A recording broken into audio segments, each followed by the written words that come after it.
Us he de dir una cosa molt clara. Jo no sé com estan les infraestructures catalanes, perquè visc a Madrid i vaig en cotxe oficial.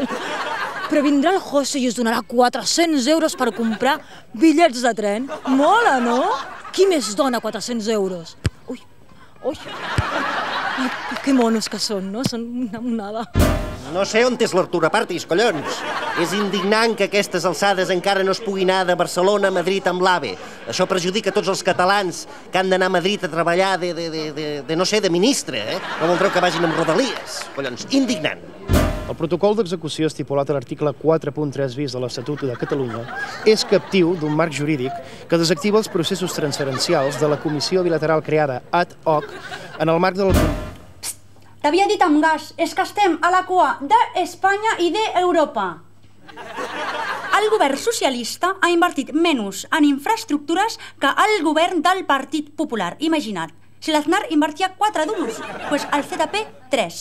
Per això prometo que si guanya Rajoy tornarem a invertir 4 duros en infraestructures, com en els bons temps.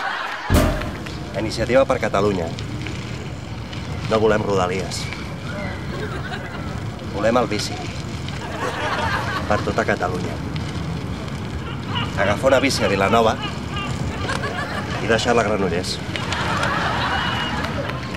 Sense contaminar. Ecològic. I sense colesterol. M'estic marejant.